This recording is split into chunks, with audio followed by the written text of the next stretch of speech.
31 जुलाई 2024 की सुबह तड़के ईरान की राजधानी तेहरान में हमास के मुखिया इस्माइल हानिये की हत्या हो गई थी और ईरान के इस हत्या का आरोप इजरायल पर लगाया गया था और इजरायल से बदला लेने की कसम खाई थी।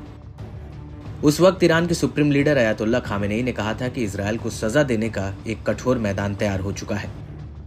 हालांकि इजरायल पर हमले को लेकर ईरान के नेताओं में आपसी फूट की बात सामने आई थी, क्योंकि राष्ट्रपति मसूद पेजेश्कियन के सुप्रीम लीडर अयातुल्लाह से कहा था कि इजरायल पर सीधा हमला करने के बजाय उसके बंदरगाह या फिर इराक या सीरिया में उसके सैन्य ठिकानों पर हमला किया जाए। लेकिन ईरानी सेना इजरायल पर सीधे मिसाइल हमले की जिद पर अड़ी हुई है। और अब इसी कड़ी में अयातुल्लाह के एक बयान ने ईरान में खलबली मचा दी है। दरअसल अयातुल्लाह ने अपने एक बयान में कहा कि अगर हम सब पीछे हटे और इजरायल को बिना सजा दिए जाने दिया गया तो यह ईश्वरीय प्रकोप होगा। दरअसल न्यूज एजेंसी ईरान इंटरनेशनल ने अपनी एक रिपोर्ट में कहा है कि अयातुल्लाह ने इजरायल को लेकर एक सख्त बयान जारी करते हुए कहा है, पवित्र कुरान के अनुसार कोई भी गैर रणनीतिक वापसी, चाहे वह सैन्य, राजनीतिक या आर्थिक हो, ईश्वरीय प्रकोप को आमंत्रित करती है।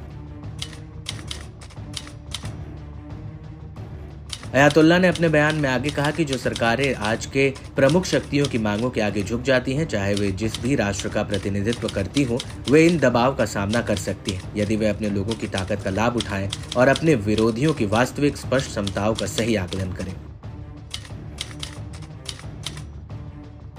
वहीं अगर ईरान के राष्ट्रपति के स्टैंड की बात की जाए तो उन्होंने सार्वजनिक रूप से इजरायल पर हमले को लेकर सुप्रीम लीडर की हाँ में हाँ मिलाई। ईरानी राष्ट्रपति पेजेश्कियन का कहना है कि ईरान को जवाबी हमले का अधिकार है। हम युद्ध नहीं चाहते हैं, लेकिन इजरायल की आक्रामकता के खिलाफ हम उसे दंडात्मक सजा देने के लिए प्रतिबद्ध हैं, तो वो ईरान को छोड़ेगा नहीं।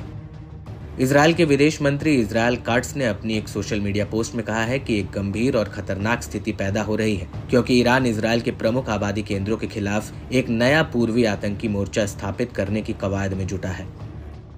यहाँ पर आपको ये भी बता दें कि ईरान के खतरे को देखते हुए मिडिल ईस्ट में अमेरिका एकदम चौकन्ना हो गया है। अमेरिकी राष्ट्रपति जो बाइडेन ने इजरायल की सुरक्षा के लिए अतिरिक्त फोर्स मिडिल ईस्ट के लिए रवाना कर दी है। अमेरिका की एक ग्लोबल स्ट्राइक कैरियर और अब्राहम लिंकन युद्धपोत मिडिल ईस्ट के लिए चल पड़ा है।